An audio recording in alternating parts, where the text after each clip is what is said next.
না মই চৰকাৰী ঘৰ লৈ বহি আছোঁ, না কিবা চৰকাৰী আঁচনি পাইছোঁ, না চৰকাৰৰ কিবা বস্তু খাই পেলাই বহি আছোঁ। মই চৰকাৰৰ পৰা একো সুবিধা পোৱা নাই। দুৰ্ভাগ্যজনক কথা। জালুকবাৰী সমষ্টিৰ ছোৱালী হয়। মই কোনো সন্দেহযুক্ত না মই অচিনাকি ব্যক্তি বাংলাদেশী মিয়া হয়, মই সেইবোৰ নহয়। মই জালুকবাৰী সমষ্টিৰ খিলঞ্জীয়া মুছলমান ছোৱালী এজনী হয়। মই নিজৰ CM ছাৰৰ নিজৰ সমষ্টিৰ ছোৱালী হয়। দুৰ্ভাগ্যজনক কথা, আজিলৈকে এটা ঘৰ পোৱা নাই। যিখন চাউলৰ কাৰ্ড আছে সেইখনত মোৰ নামটোহে সোমাই আছিল, সেইখনত মোৰ নাম নাই।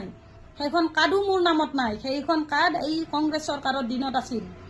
তেতিয়া মই সৰু আছিলোঁ আৰু মোৰ ভোটে অহা নাছিল। এতিয়া মোৰ ভোট আহিছে, চৰকাৰী সুবিধা একো পোৱা নাই। আজি 10-11 বছৰ ধৰি বিজেপি চৰকাৰৰ পৰা মই একো পোৱা নাই। লাগিলে আপোনালোকে গাঁৱত আহি পেলাই মোৰ কথা সুধিব পাৰে যে ছোৱালীজনী কিবা পাইছে নেকি, কোনোবা ক'বৰ কাৰণে সৎ সাহস হ'ব নেকি, কোনোবা মানুহ ক'ব পাৰিব সৎ সাহস হ'ব কাৰোবাৰ? এই ভিডিঅ' বনোৱাৰ এটাই উদ্দেশ্য, এজনী বুঢ়ী বাইদেৱে মোৰ ওপৰত ভিডিঅ' বনাই আছে যে এই কাৰ্ডখন মই বোলে ঘূৰাই দিব লাগে।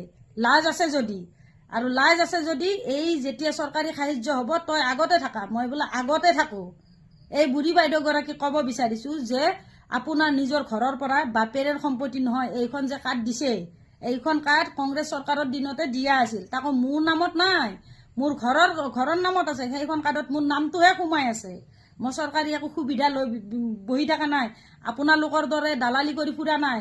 দালালি কৰিবৰ বয়স মোৰ হোৱা নাই। মই মূৰত কাপোৰখন লৈ পেলাই এনেকৈ ডাঙৰ ডাঙৰ আৱাজেদি কথা ক'লোঁ বুলি মই বয়স হোৱা নাই। আপোনালোকে হৈছে বুঢ়ী মানুহ। বুঢ়ী মানুহ হৈ পেলাই আপোনালোকে দালালি কৰি ফুৰি আছে। বিয়া হ'ব পোৱা নাই যে। মই বহুত সৰু আছোঁ আৰু মই এইবিলাক ৰাজনীতিৰ কথা মই নাজানো আৰু ৰাজনীতিত সোমাবও নাযাওঁ মই।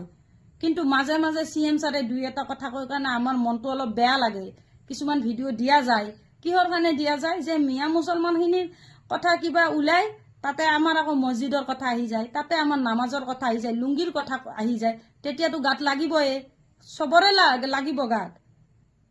সেইবুলি আমি চৰকাৰৰ বিৰোধী হ'ব যোৱা নাই, চৰকাৰক বেয়া সমালোচনা কৰিব যোৱা নাই। একো বেয়া নাপাওঁ, যোনে চৰকাৰ নচলাক একো বেয়া নাপাওঁ, কিন্তু কিছুমান বিৰোধী কথা ক'লে তেতিয়া বেয়া লাগে।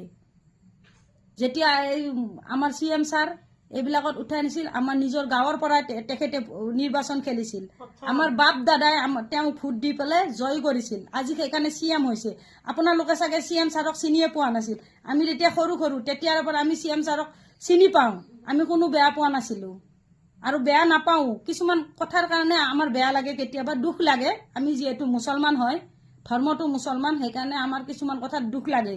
সেইবুলি চৰকাৰৰ বিৰোধী কৰিব যোৱা নাই, চৰকাৰক গালি দিব যোৱা নাই। ক'ব পাৰিব হা, কিহৰ কাৰণে লাজ দি আছে?